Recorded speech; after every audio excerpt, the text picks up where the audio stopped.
పవన్ కళ్యాణ్ అభిమానులు, మెగా అభిమానులు సౌత్ అంతా ఉంటారు ఒక రకంగా. ఆయన మొన్న మధ్య తమిళనాడు వెళ్ళినా, దానికి ముందు బెంగళూరు వెళ్ళినా, ఇటు తెలంగాణకు వచ్చిన సౌత్లో ఉన్న ఈ 4 రాష్ట్రాల్లో కూడా ఆయన వేవ్ అనేది అలా ఉంటుంది.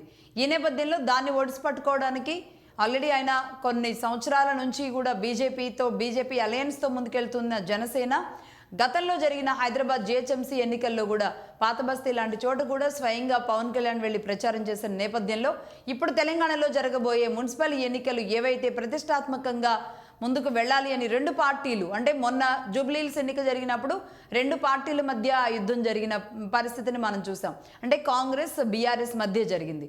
ఇప్పుడు బీజేపీ కూడా తను ముందుకి గట్టిగా వెళ్ళాలి అంటే కనుక ఆ ఇమేజ్ ఉన్న పర్సన్ బీజేపీకి కూడా కావాల్సిన అవసరం ఉంది.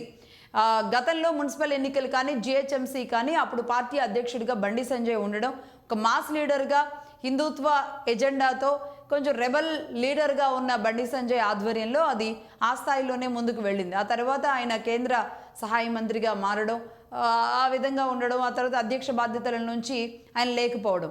ఇప్పుడు రామచంద్రరావు గారు తెలంగాణ బీజేపీ అధ్యక్షులుగా ఉన్నారు.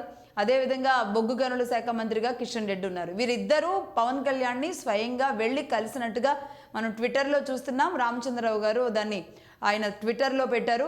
కిషన్ రెడ్డి అండ్ రామచంద్రరావు ఇద్దరు వెళ్ళి పవన్ కళ్యాణ్ని కలిసి మున్సిపల్ ఎన్నికలకి ప్రచారానికి రావాల్సిందిగా కోరినట్టుగా తెలుస్తుంది. ఈ నేపథ్యంలో ఈ నెల 7, 8 తేదీల్లో పవన్ కళ్యాణ్ తెలంగాణలో పర్యటించబోతున్నట్టుగా తెలుస్తోంది.